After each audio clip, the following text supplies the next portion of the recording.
ಮತ್ತೊಂದು ಪುಟ್ಟ ವಿರಾಮದ ನಂತರ ಬ್ರಹ್ಮಾಂಡ ನೇರ ಪ್ರಸಾರದ ಕಾರ್ಯಕ್ರಮಕ್ಕೆ ಪ್ರೀತಿಯ ಸ್ವಾಗತ. ಗುರುಜಿ, ಈಗಾಗಲೇ ಸಾಕಷ್ಟು ವಿಚಾರಗಳನ್ನು ನಮಗೆ ಹೇಳಿದಿರಿ. ಈಗ ಮುಂದಿನ ವಿಚಾರಗಳನ್ನು ತಿಳಿಸ್ಕೊಡ್ತೀರಾ? ಎಲ್ಲ ವೀಕ್ಷಕರಲ್ಲೇ ಇವತ್ತು ಬುಧವಾರ ಅಂತ ಹೇಳಿದ್ವಿ. ಬುಧವಾರ ಯಾವುದಕ್ಕೆ ಸಂಬಂಧ ಅಂತ, ಬುಧ ಅಂದರೆ ಬುದ್ಧಿಕಾರಕ, ಜ್ಞಾನಕಾರಕ ಅಂತ ಕರಿತೀವಿ. ಅಲ್ಲಿ ಧನಪ್ರಾಪ್ತಿಯನ್ನು ಕೊಡ್ತಕ್ಕಂಥವನು ಬುಧನೇ. ಇವತ್ತು ಒಂದು ಭೂಮಿಯನ್ನು ಕೊಂಡ್ಕೋಬೇಕು ಅಂದರೆ ಬುಧ ಬಹಳ ಮುಖ್ಯ. ಆದರೆ ಎಷ್ಟು ಜನಕ್ಕೆ, ಇವತ್ತಿಗೂ ಎಷ್ಟೋ ಜನಕ್ಕೆ, ಸ್ವಲ್ಪ ಅಲ್ಲ, ಅಲ್ಪ ಅಲ್ಲ, ಸಾಕಷ್ಟು ಕೋಟ್ಯಾಂತರ ಜನದಲ್ಲಿ ಲಕ್ಷಾಂತರ ಜನಕ್ಕೆ ಮಾತ್ರ ಸ್ವಂತ ಮನೆ. ಮಿಕ್ಕಿದಷ್ಟು ಕೋಟ್ಯಾಂತರ ಜನಕ್ಕೆ ಇವತ್ತು ಸ್ವಂತ ನಿವೇಶನ ಇಲ್ಲ, ಒಂದು ಖಾಲಿ ಸೈಟ್ ಇಲ್ಲ, ಜಾಗ ಇಲ್ಲ. ಅಂಥದ್ರಲ್ಲಿ ಇವತ್ತಿನ ದಿವಸ ಎಷ್ಟೋ ಜನ ಒಂದಲ್ಲ, ಎರಡಲ್ಲ, ಮೂರಲ್ಲ ಅಂತ ಹೇಳಿ ಬೇಕಾಷ್ಟು ಆಸ್ತಿಗಳು ತೆಗೆದುಹಾಕಿರೋರು ಉಂಟು. ಅನುಭವಿಸ್ತಾನೂ ಇಲ್ಲ. ಇವತ್ತಿರೋ ಮನುಷ್ಯ ಬೆಳಗ್ಗೆ ಇರ್ತಾನೋ ದೇವರೇ ಬಲ್ಲ. ಆದರೂ ಆ ಭೂಮಿಯಲ್ಲಿರ್ತಕ್ಕಂಥ ಋಣಾನುಬಂಧ ರೂಪೇಣ ಪಶುಪತಿ ಪತ್ನಿ ಸುತಾಲಯ ಅಂದರೆ ಪ್ರತಿಯೊಬ್ಬ ಮನುಷ್ಯನೂ ಆ ಭೂಮಿಯ ಋಣ ಇರಬೇಕು ನೋಡಿ. ಇವತ್ತವರೆಗೂ ಎಲ್ಲರೂ ಹೇಳಿದ್ರು, ನಾನು ಹೋದ್ಸಲಿ ಮಾಧ್ಯಮದಲ್ಲಿ ಹೀಗೆ ಮಾತಾಡ್ತಾ ಇದ್ದಾಗ ಕೇಳಿದ್ರು, ಏನಂತ, ಏನ್ರಿ ಬೇಕಾಷ್ಟು ಕೋಟ್ಯಾಂತರ ರೂಪಾಯಿ ಮಾಡ್ಕೊಂಡು ಹೊಟ್ಟೋದ್ರಿ ಅಂತ. ಇವತ್ತು ಬ್ರಹ್ಮಾಂಡ ಗುರುಗಳು ಇರೋದು ಬಾಡಿಗೆ ಮನೆಯಲ್ಲಿ ಅನ್ನೋದು ಇವತ್ತು ಖಚಿತಪಡಿಸ್ತಾ ಇದ್ದೀನಿ ಕೇಳಿ. ಯಾವ ಕಾಲಕ್ಕೂ ಆಶ್ರಮದಲ್ಲೂ ನಿವೇಶನ ಇವತ್ತು ಬಾಡಿಗೆಯಲ್ಲೇ ಇದ್ದೀವಿ. ಅಂದರೆ ಯಾವ ಕಾಲಕ್ಕೂ ನಾವು ಹಾಗೆಲ್ಲ ಕೋಟ್ಯಾಂತರ ರೂಪಾಯಿ ಮಾಡೋ ಹಾಗಿದ್ದರೆ ನಮ್ಮದೇ ಆದ ಸ್ವಂತ ಮಾಧ್ಯಮ ಮಾಡ್ಕೊಂಡ್ಬಿಡ್ತಿದ್ವಿ, ಅವ್ರವ್ರ ಮಾಧ್ಯಮಕ್ಕೆ ಹೋಗಬೇಕಾಗಿರಲಿಲ್ಲ. ನೋಡಿ, ಜೀವನದಲ್ಲಿ ಯಾವತ್ತೋ ತಿಳ್ಕೊಳ್ಳಿ, ಭಗವಂತನಿಗೆ ಗೊತ್ತು, ಆತ್ಮಸಾಕ್ಷಿ ನನಗೆ ಗೊತ್ತು, ಜಗತ್ತಲ್ಲಿ ಯಾರು ಹೇಗಿರಬೇಕು ಅನ್ನೋದನ್ನು ಆ ಕಾಲದಿಂದ ಒಂದೇ ಕ್ಷಮ ನಾನು ಪಾಲಿಸ್ಕೊಂಬಂದಿರೋದು. ಸರ್ ಎಂ ವಿಶ್ವೇಶ್ವರಯ್ಯ ಅವರಿಗೆ 4ನೇ ತಲೆಮಾರಾಗಿರ್ತಕ್ಕಂಥ ಮೊಮ್ಮಗ ಆಗಿರ್ತಕ್ಕಂಥ ನಾನು, ಆದಿಶಂಕರಾಚಾರ್ಯ ಪರಂಪರೆಯಲ್ಲಿ ಬಂದಿರತಕ್ಕಂಥ ಅಭಿನವ ವಿದ್ಯಾಭಾರತಿಗಳಿಗೆ ವಿಶೇಷವಾಗಿರ್ತಕ್ಕಂಥ ಮೊಮ್ಮಗನಾಗಿರ್ತಕ್ಕಂಥ ನಾನು, ಚಂದ್ರಶೇಖರ ಭಾರತಿಗಳಾಗಿರ್ತಕ್ಕಂಥವರಿಗೆ ತಂದೆಯವರ ಸಂಬಂಧ ಭಾಗದಲ್ಲಿರ್ತಕ್ಕಂಥ ನಾನು, ಇಡೀ ಜಗತ್ತಿನ ವಿಶ್ವವೇ ಮೆಚ್ಚುವಂಥ ಅನುಗ್ರಹವನ್ನು ಪಡೆದಿರತಕ್ಕಂಥ 101 ವರ್ಷ ಕಂಚ ಕಾಮಕೋಟಿ ಪೀಠ ಚಂದ್ರಶೇಖರೇಂದ್ರ ಸರಸ್ವತಿಗಳು ಮಹಾಸ್ವಾಮಿಗಳು, ಸ್ವತಃ ಆದಿಶಂಕರರೇ ಅವರು ನನಗೆ ಮುಮ್ಮತ್ತಾತಗಳು. ಅಂಥ ಒಂದು ಸಂದರ್ಭದಲ್ಲಿ ನಾವು ಆ ವಂಶದಿಂದ ಬಂದಿರೋನು. ಯಾವತ್ತು ಧರ್ಮಕ್ಕೆ ಇದ್ದೀನಿ, ಧರ್ಮಕ್ಕೆ ಜಯ, ಧರ್ಮದ ಮುಖಾಂತರನೇ ಹೋಗ್ತೀನಿ. ಯಾವ ಕಾಲಕ್ಕೂ ಇದುವರ ತನಕ ಯಾರಿಗೂ ಟೀಕೆ ಟಿಪ್ಪಣಿ ಮಾಡದೆ ಜೀವನವನ್ನು ಯಾರು ಮಾಡ್ತಾರೋ ಜೀವನದಲ್ಲಿ ಚೆನ್ನಾಗಿರೋದಕ್ಕೆ ಸಾಕ್ಷಿಬದ್ಧವಾಗಿರ್ತಕ್ಕಂಥವನು. ಎಲ್ಲೋ ಒಂದು ಸಮಯದಲ್ಲಿ ನಡ್ಕೊಂಡು ಹೋಗ್ತಾ ಇದ್ದ ನನಗೆ ಇವತ್ತು ಆ ಭೂಮಿಯ ಋಣ ಇಲ್ಲ ಅನ್ನೋದಕ್ಕೆ ನಿಮಗೆ ಹೇಳ್ತಕ್ಕಂಥ ವಿಚಾರ. ಆದರೆ ಜಗನ್ಮಾತೆಗೋಸ್ಕರ ಕಟ್ಟುವಂಥ ದೇವಾಲಯ ಕೊನೇ ದೇವಾಲಯವಾಗ್ತಕ್ಕಂಥದ್ದು ಸತ್ಯ. ಇಡೀ ವಿಶ್ವಕ್ಕೆ ನಾನು ಹುಟ್ಟಿರ್ತಕ್ಕಂಥದ್ದು ಏನಕ್ಕೆ ಅಂತ 2012 ಗೊತ್ತಾಗತ್ತೆ ಅಂತ ಎಷ್ಟೋ ಜನಕ್ಕೆ ಹೇಳಿದೆ. ಕೆಲವರೆಲ್ಲ ಕೇಳಿದ್ರು ತಲೆಹರಟ ಪ್ರಶ್ನೆಗೆ, ನೀವೇನು ದೇವರ ಮಾನವರಾ ಅಂತ. ದೈವ ಮಾನವ ಅಂತ ನಾನು ಯಾವತ್ತೂ ಹೇಳ್ಕೊಂಡಿಲ್ಲ, ಭಗವಂತ ಅಂತ ಹೇಳ್ಕೊಂಡಿಲ್ಲ. ಆದರೂ ಧರ್ಮ ಮಾರ್ಗದಲ್ಲಿ ಒಂದು ಧರ್ಮದರ್ಶಿ, ಧರ್ಮವನ್ನು ಎತ್ತಿಡಿಬೇಕಾದಾಗ ಯಾವ ಕಾಲಕ್ಕೂ ಕಲ್ಮಶ ಇಲ್ಲದೇ ಇರೋ ಮನುಷ್ಯ ನೇರವಾಗಿ ಹೇಳ್ತಾನೆ. ಅದಕ್ಕೆ ಇಂಥ ಒಂದು ಕಾರ್ಯಕ್ರಮವನ್ನು ನೇರ ದಿಟ್ಟ ನಿರಂತರ ಅಂತ 24/7 ಸುವರ್ಣ ಮುಖಾಂತರವಾಗಿ ನೇರವಾಗಿ ಹೇಳೋಕ್ಕೋಸ್ಕರ ಬಂದಿದ್ದೀವಿ, ಹೌದಾ? ಅಂಥ ಒಂದು ಸಾಯಂಕಾಲದ ಕಾರ್ಯಕ್ರಮದಲ್ಲಿ ಇವತ್ತು ಈ ಕಾರ್ಯಕ್ರಮ ನೋಡ್ತಾ ಇದ್ದವರು ಎಷ್ಟು ಜನ ನಿಜವಾಗ್ಲೂ ಮೆಚ್ಕೊಂಡಿರ್ತೀರ ಅವರೆಲ್ಲ ಒಂದ್ಸಲಿ ಸುವರ್ಣ ವಾಹಿನಿಗೆ ಪತ್ರಗಳ ಮುಖಾಂತರ ತಿಳಿಸಿ. ಖಂಡಿತ ನಾವು ಗುರುಗಳು ಬರೆದಿದ್ದು ಒಳ್ಳೆ ಸಂತೋಷ ಅಂತ ಕಳಿಸಿ ನೋಡೋಣ, ಎಷ್ಟು ಜನ ಕಳಿಸ್ತೀರ ಗೊತ್ತಾಗತ್ತೆ. ಅಷ್ಟೇ ಸಮಯಕ್ಕೆ ಎಷ್ಟು ಜನ ಬೇಜಾರು ಮಾಡ್ಕೊಂಡಿರ್ತಾರೆ, ಬಂದ್ಬಿಟ್ರಾ ತಿರುಗಿ ಅಂತ ಬೇರೆ ಮಾಧ್ಯಮದ ಮುಖಾಂತರ ಹಂಚ್ಕೊಂಡಿರೋರು ಇರ್ತಾರೆ. ಇನ್ನಷ್ಟು ಜನ ಯಾಕಾದರೂ ಬಂದರೂ, ಎಲ್ಲಿ ಕಾಶಿಗೆ ಹೋದರೂ ಶನೇಶ್ವರನ ಕಾಟ ತಪ್ಪಿಲ್ವಲ್ಲ ಅನ್ನೋರು ಇರ್ತಾರೆ. ಅಂದರೆ ನಾವು ಯಾರನ್ನು ಬೈತೀವಿ, ಬೈಯೋದು ಒಳ್ಳೆಯದಕ್ಕೋಸ್ಕರ. ಇದುವರ ತನಕ ಯಾರಿಗೂ ನಾನು ಯಾವ ಕಾಲಕ್ಕೂ ದ್ವೇಷಗಳನ್ನ ಇಟ್ಕೊಂಡಿಲ್ಲ. ಬೈದರೆ ಇವತ್ತು ಕ್ಯಾಕ್ರು ಸುಗಿದ್ಬಿಡ್ತೀನಿ. ಯಾವ ಕಾಲಕ್ಕೂ ಸಂತೋಷ ಪಡುವಾಗ ಅವರವರ ಕೆಲಸದಲ್ಲಿ ಯಾರು ಉತ್ತಮ ಇರ್ತಾರೋ ಅವರಿಗೆ ಪ್ರೋತ್ಸಾಹವನ್ನು ನೀಡ್ತೀವಿ. ಹಾಗೆ ಅಂಥ ಪ್ರೋತ್ಸಾಹವನ್ನು ನೀಡಿರೋದಕ್ಕೆ ಭಗವಂತ ಇವತ್ತಿಗೂ ತಿರುಗಿ ನಿಮ್ಮ ಮುಂದೆ ಕೂಡಿಸಿರೋದು ಸತ್ಯ ಸತ್ಯ ಸತ್ಯ, ಹೌದಲ್ವಾ? ಅದಕ್ಕೆ ನಿಮ್ಮೆಲ್ಲರಿಗೂ ಹೀಗೇ ಪುರಾಣ ಕಥೆಗಳನ್ನು ನಂದೇ ಊದ್ಕೊತಾ ಇದ್ದರೆ ಬೇಜಾರಾಗೋ ಬದಲು ಇವತ್ತು ಬುಧವಾರ, ಆ ಬುಧವಾರದ ದಿವಸ ಅಧಿಕ ಮಾಸ, ಅಧಿಕಸ್ಯ ಅಧಿಕ ಫಲಂ. ಭೂಮಿ ಬಗ್ಗೆ ಒಂದು ವಿಚಾರ ಕೇಳ್ತೀನಿ ಕೇಳಿ. ಇವತ್ತು ಆ ಭೂಮಿ ಬಗ್ಗೆ ವಿಚಾರ ಅಂದರೆ, ಇವತ್ತು ಯಾರ್ಯಾರು ನಿವೇಶನ ಮಾಡ್ಕೊಂಡಿಲ್ಲ ನೀವೆಲ್ಲರಿಗೂ ಒಂದು ಒಳ್ಳೆಯ ಅವಕಾಶವನ್ನು ಕೊಡ್ತೀನಿ. ಇದೇ ಪೌರ್ಣಮಿ ದಿವಸ ಶುಕ್ರವಾರ ಬಹಳ ವಿಶೇಷ. ಶುಕ್ರವಾರ ಪೌರ್ಣಮಿ ಬಿದ್ದರೆ ಲಕ್ಷ್ಮೀ ಪೂಜೆಯನ್ನು ಮಾಡ್ಕೊಳ್ಳಿ ಅಂತ ಹೇಳ್ತಾರೆ. ಆದರೆ ಭೂಮಿ ಪೂಜೆಯನ್ನು ಮಾಡ್ತೀವಿ ಅಂತಾರೆ. ಭೂಮಿ ಲಕ್ಷ್ಮಿನ ಇಬ್ಬರನ್ನ ಹೇಗೆ ಪೂಜೆ ಮಾಡೋದು ಅಂದರೆ ಔದುಂಬ್ರ ವೃಕ್ಷದ ಮುಖಾಂತರ ಅಂತ ಹೇಳ್ತೀನಿ.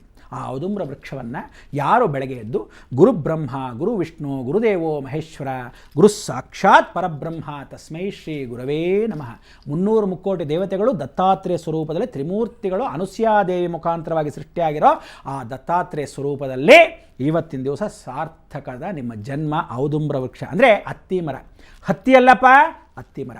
ಆ ಹತ್ತಿ ಮರದಲ್ಲಿರ್ತಕ್ಕಂಥ ದತ್ತಾತ್ರೇಯನ ಸ್ಮರಣೆ ಮಾಡಿಕೊಂಡು ಪ್ರಜ್ಞಾಮಿಥ್ಯಾಂ ಬುದ್ಧಿಮಂತ ಪ್ರಜ್ಞೆಯನ್ನು ಇಟ್ಕೊಂಡು ಲಕ್ಷ್ಮೀ ಪೂಜೆಯನ್ನು ಮಾಡ್ತಕ್ಕಂಥ ಪ್ರತಿಯೊಬ್ಬರು ಸಾಯಂಕಾಲ ಯಾರು ಹೋಗಿ ಅರಿಶಿನ ಕುಂಕುಮ ಹಚ್ಚಿ ಹತ್ತಿ ಮರ ಅಂದರೆ ಔದುಂಬ್ರ ವೃಕ್ಷಕ್ಕೆ ಹಚ್ಚಿ ಪ್ರಾರ್ಥನೆ ಮಾಡಿ, ಅನುಕೂಲ ಇದ್ದವರು ದೀಪವನ್ನು ಕೂಡ ಒಂದು ದೀಪವನ್ನು ಹಚ್ಚು.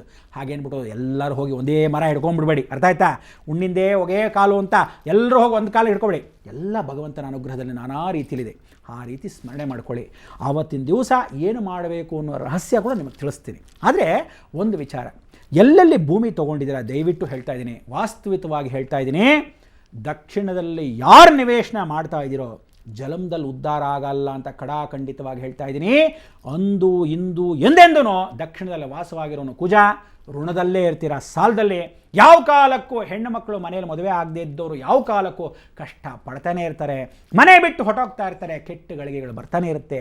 ಅದೇ ರೀತಿ ಮನೆಯಲ್ಲಿ ಆಕ್ಸಿಡೆಂಟ್ಸ್ ಜಾಸ್ತಿ ಆಗುತ್ತೆ. ಯಮ ಇರೋದು ದಕ್ಷಿಣದಲ್ಲಿ ಸ್ವಾಮಿ, ಅದಕ್ಕೋಸ್ಕರ ಅಂಥ ಒಂದು ದಕ್ಷಿಣ ತೀರ್ಥದಲ್ಲಿ ಯಾವ ಕಾಲಕ್ಕೂ ದಕ್ಷಿಣ ನಿವಾಸ ಅಂದರೆ ದಕ್ಷಿಣದ ಕಡೆ ರೋಡ್ ಇರೋವಂಥ ಮನೆಗಳು, ದಕ್ಷಿಣ ದಿಕ್ಕಲ್ಲಿ ಬಾಗಿಲಿರೋವಂಥದ್ದು. ಅಪಾರ್ಟ್ಮೆಂಟ್ ಏನು ಮಾಡೋದು ಗುರುಗಳೇ ಅಂತೀರ, ಅಪಾರ್ಟ್ಮೆಂಟಲ್ಲಿ ಕೂಡ ಪೂರ್ವಾಭಿಮುಖವಾಗಿ ಇಟ್ಕೋಬೇಕು. ಅಕಸ್ಮಾತ್ ದಕ್ಷಿಣ ಇದ್ದರೆ ಖಂಡಿತ ಬೇಡ. ನಾನು ಒಂದೊಂದು ಸಲ ಅನ್ಕೊತೀನಿ, ನಿಮಗೆಲ್ಲ ಹೇಳ್ಬಿಡ್ತೀನಿ. ಇವಾಗ ನಾನು ಬಾಡಿಗೆ ನಿವೇಶನಲ್ಲಿದ್ದೀನಿ. ಕೆಲವರು ಬಂದು ಹೇಳ್ತಾರೆ, ಗುರುಗಳೇ ನೀವು ಹೇಳಿದ್ದಕ್ಕೆ ಆ ಜನಗಳು ಎಲ್ಲರೂ ಪೂರ್ವ ಉತ್ತರಕ್ಕೆ ಹೊಟ್ಟೋಗಿದ್ದಾರೆ, ನಮ್ಗೆ ಯಾವ ಮನೆಯೂ ಸಿಗ್ತಾ ಇಲ್ಲ, ಕಟ್ಟೋನೆಲ್ಲಿ ಅಂತ. ಅದಕ್ಕೆ ಈ ಲ್ಯಾಂಡ್ ಡೆವಲಪರ್ಸ್ ಅಂತ ಏನಿರ್ತಾರೆ, ಏನು ಸುಮ್ಮನೆ ಒಂದು ನಿವೇಶನಗಳು ಮಾಡ್ತಿರ್ತಾರೆ. ದಯವಿಟ್ಟು ನೀವೆಲ್ಲ ಜನಗಳ ಒಂದು ಉತ್ಸಾಹಕ್ಕೋಸ್ಕರ ನಿಮಗೆಲ್ಲೋ ಪುಟ್ಕೋಸಿ ಒಂದಿಷ್ಟು ಜಾಗ ಸಿಗತ್ತೆ ಅನ್ನೋಕ್ಕೋಸ್ಕರ ಹೆಂಗಂದ್ರೆ ತಿರುಗಿಸ್ಬಿಡೋದಲ್ಲ. ಜಾಗ ವೇಸ್ಟ್ ಆದರೂ ಪರವಾಗಿಲ್ಲ, ಪೂರ್ವ ಉತ್ತರವನ್ನು ಇಡಬೇಕು. ಪೂರ್ವದ ಬಾಗಿಲಿದ್ರೆ ಉತ್ತರದ ಗೇಟ್ ಇದ್ದರೆ ಉತ್ತಮ, ಅಥವಾ ಉತ್ತರದ ಗೇಟು ಪೂರ್ವದ ಬಾಗಿಲು ಅಂತ ಹೇಳಿ ಪೂರ್ವ ಅಥವಾ ಉತ್ತರದಲ್ಲಿರ್ಬೋದು. ಪಶ್ಚಿಮ ಬರೀ ಯಾವ ಕಾಲಕ್ಕೂ ಬಿಸ್ನೆಸ್ಗೆ ಮಾತ್ರ. ಪಶ್ಚಿಮದಲ್ಲಿ ನಿವೇಶನ ಇದ್ದರೆ ಅಥವಾ ಕಾಂಪ್ಲೆಕ್ಸ್ ಇಟ್ಕೋಬೋದು. ಯಾವ ಕಾಲಕ್ಕೂ ನಿವೇಶನದಲ್ಲಿ ನೀವಿದ್ದರೆ ಆ ಮನೇಲಿ ಬರೀ ಏನು ಗೊತ್ತಾ, ಛತ್ರ ಚೌಲ್ಟ್ರಿ ಆದಂಗೆ ಆಗ್ಬಿಡುತ್ತೆ. 24 ಗಂಟೆ ಬರ್ತಾರೆ, ತಿನ್ನಕ್ಕೆ ಬರ್ತಾ ಇರ್ತಾರೆ, ನೆಂಟರು ಬರ್ತಿರ್ತಾರೆ, ಫ್ರೆಂಡ್ಸ್ ಬರ್ತಿರ್ತಾರೆ. ಪಾಪ ತಾಯಿಂದರು ಅಡುಗೆ ಮನೆಯಲ್ಲೇ ಕೂತಿರ್ತಾರೆ. ಏನೇ 24 ಗಂಟೆ ಅಡುಗೆ ಮನೆಯೇ ಆಗೋಯ್ತು ನನ್ನ ಗಂಡನ ಕಟ್ಕೊಂಡಾಗಿಂದ ಸಂಸಾರದಲ್ಲಿ. ಯಾಕೆಂದರೆ ಪಶ್ಚಿಮದ ಬಾಗಿಲು, ನೀವು ಅದೇ ಪೂರ್ವದ ಬಾಗಿಲಿಗೆ ಹೋಗಿ ಫಸ್ಟ್ ಕ್ಲಾಸ್ ಆಗಿದೆ, ಆಯ್ತಾ ಕೆಲಸ ನೆಟ್ಟಿಗೆ ಹೋಗೋದು. ಇವತ್ತು ಒಟ್ಟು ಕುಟುಂಬ ಅನ್ನೋದಿಲ್ಲ. ನೀವೆಲ್ಲರೂ ಏನು ನಿವೇಶನಗಳು ತಗೋಬೇಕು. ಎಷ್ಟೋ ಜನಕ್ಕೆ ಅವಕಾಶಗಳು ಈ ಸರಿ ಶನಿ ವಕ್ರತ್ಯಾಗವನ್ನು ಮಾಡಿದ ಮೇಲೆ, ಬುಧ ವಕ್ರತ್ಯಾಗವನ್ನು ಮಾಡಿದ ಮೇಲೆ, ಯಾವಾಗ ಗುರು ಜೊತೆ ಕೇತು ಇರ್ತಾನೋ ಆ ಸಮಯದಲ್ಲಿ ನಿಮಗೆಲ್ಲರಿಗೂ ಒಳ್ಳೆ ಮನೆಗಳು ಆಗೋಕ್ಕೆ, ಒಳ್ಳೆ ನಿವೇಶನಗಳು ಸಿಗೋಕ್ಕೆ. ಯಾವಾಗ ಮನೆ ಕಟ್ಟಿಲ್ವೋ, ನಿವೇಶನ ನಾನು ಒಂದು 5 ವರ್ಷ ಆಗೋದು ತೊಗೊಂಡು ಇನ್ನೂ ಕಟ್ಟೇ ಇಲ್ಲ ಅಂತ ಭಾಳ ಜನ ಪೇಚಾಟ, ಇವತ್ತರೆಗೂ ಆ ಲೋನ್ ಸಿಗೋಕ್ಕಾಗ್ತಿಲ್ಲ. ಅದಕ್ಕೆಲ್ಲ ಪ್ರಯತ್ನ ಈ ಬುಧವಾರ ಬುದ್ಧಿ ಸ್ಥಿರವಾಗಿರ್ತಕ್ಕಂಥ ವಾರ. ಪೂರ್ವ ಉತ್ತರಕ್ಕೆ ತಗೊಳ್ತಕ್ಕಂಥ ಅವಕಾಶ. ಇದನ್ನು ಯಾವತ್ತಿದ್ರೂ ಹೇಳ್ತೀನಿ. ಎಷ್ಟೋ ಜನ ಬೈಕೊಂಡ್ರೂ ಪರವಾಗಿಲ್ಲ. ಕೆಲವರೆಲ್ಲ ಹೇಳ್ತಾರೆ ನಾವು ಇದ್ಬಿಟ್ಟು ಏನು ಚೆನ್ನಾಗಿಲ್ವಾ ಅಂತ. ಎಲ್ಲಿ ಚೆನ್ನಾಗಿದ್ದೀರಾ? ದಕ್ಷಿಣದ ಮನೇಲಿ ಚೆನ್ನಾಗಿರೋನು ಯಾವನ್ನಾದರೂ ತೋರಿಸ್ಬಿಡಿ, ನಾನು ಇವತ್ತೇ ವಿದ್ಯೆ ಬಿಟ್ಬಿಡ್ತೀನಿ. ಯಾಕೆಂದರೆ ದಕ್ಷಿಣದ ಮನೇಲಿ ನೀವು ಅಂದ್ಕೊತೀರಾ ದೂರದ ಬೆಟ್ಟ ನುಣ್ಣಗೆ. ಪಾಪ ಅವ್ನು ಬೆನ್ಸ್ ಕಾರಲ್ಲಿ ಓಡಾಡ್ತಿದ್ದಾನೆ ಇಟ್ಕೊಳ್ಳೋಣ, ದೊಡ್ಡ ಉದ್ಯಮಿ, ಹೆಂಡತಿ ಮನೇಲಿರಲ್ಲ, ಎಲ್ಲ ಹೊಟ್ಟೋಗಿರ್ತಾಳೆ, ಯಾವನ ಜೊತೆ ಓಡೋಗಿರ್ತಾಳೆ, ಅಥವಾ ಆ ಹೆಂಡತಿ ಸತ್ತು ಹೋಗಿರ್ತಾಳೆ, ಅಥವಾ ಬೆಡ್ ರಿಡನ್ ಆಗಿ ಬಿದ್ದಿರ್ತಾಳೆ, ಗೊತ್ತಿರಲ್ಲ.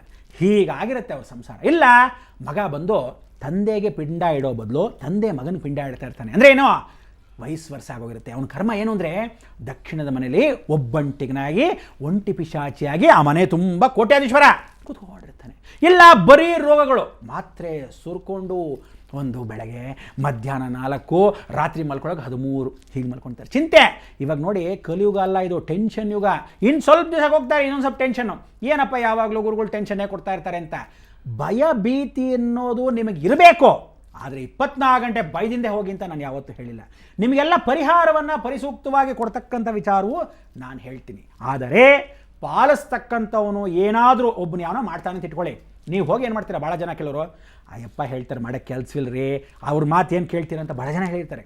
ನಾನು ಯಾರು ಹೇಳಿದ್ರು ನಾನು ತಲೆ ಕೆಡಿಸ್ಕೊಳ್ಳಿ. ಯಾಕೆಂದರೆ ಹೇಳಿರೋದು ನಾನಲ್ವ, ನನಗೆ ಇಂಟ್ರ್ಯಾಕ್ಷನ್ ಏನು ಗೊತ್ತಾ, only with goddess Adishakti Adishakti ಹತ್ರ ಮಾತ್ರ.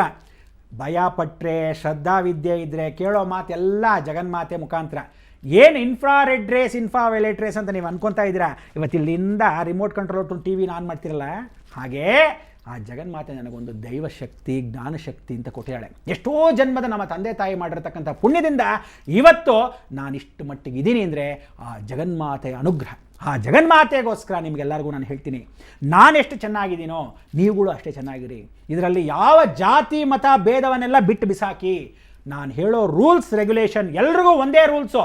ಇವತ್ತು ಭಾರತ ದೇಶದಲ್ಲಿ ಅಲ್ಲೆಲ್ಲೋ ಡೆಲ್ಲಿಲಿದ್ದಾನೆ, ಅವನಿಗೊಂದು ರೂಲು, ಸ್ವಲ್ಪ ಒಂದು 10,000 ಕೊಡ್ತಾನೆ, ಅವನಿಗೊಂದು ರೂಲು. ನಾನು ಇದುವರೆಗೆ ತನಕ ಮಾಡಿಲ್ಲ, ಆ ಥರ ಮಾಡೋಕ್ಕೂ ಹೋಗಲ್ಲ. ಒಂದೇ ರೀತಿಲಿ ಒಂದೇ ಸಿಸ್ಟಮ್. ನೋಡಿ, ಒಂದು ಹೋಮ ಮಾಡ್ತೀರಾ, ಹೋಮ ಮಾಡಿದಾಗ ಅವನೇನು ಮಾಡ್ತಾನೆ 25,000 ಅಂತಾನೆ, ಈ ಕಡೆ ಇರೋನು ಹೋಮ ಮಾಡ್ತಾನೆ 5,000ಕ್ಕೆ ಮುಗಿಸೋ. ನೋಡ್ರಿ, ಅಲ್ಲಿ 5,000, ಇಲ್ಲಿ ರುದ್ರ ಹೋಮಕ್ಕೆ 25,000 ಅಂತ ಮಾಡ್ಕೊಂಡಿರೋದು ಯಾರೋ ಅವರುಗಳು. ನೀವುಗಳು ಅದಕ್ಕೇನು ಮಾಡಬೇಕು? ಎಚ್ಚರ ಎಚ್ಚರ ಎಚ್ಚರ. ಆದರೆ ಅದಕ್ಕೆ ನಾನು ಸರಿ ದಾರಿ ಕೊಡ್ತೀನಿ, ಒಂದು ಸಿಸ್ಟಮ್ ಮಾಡೋಣ, ನಿಮ್ಮೆಲ್ಲರ ಸಹಕಾರ ಇರಬೇಕು, ಇದ್ದರೆ ಮಾತ್ರ ಸಾಧ್ಯ. ಗುರುಜಿ, ಜೀವನದಲ್ಲಿ ಮೌಲ್ಯಗಳನ್ನು ಅಳವಡಿಸ್ಕೊಳ್ತಾ ಹೊರಟಾಗೆ ನಮ್ಮ ಜೀವನ ಸುಂದರವಾಗುತ್ತೆ ಅನ್ನೋ ವಿಚಾರಗಳನ್ನು ತಿಳಿಸ್ಕೊಟ್ಟಿದ್ದೀರಿ.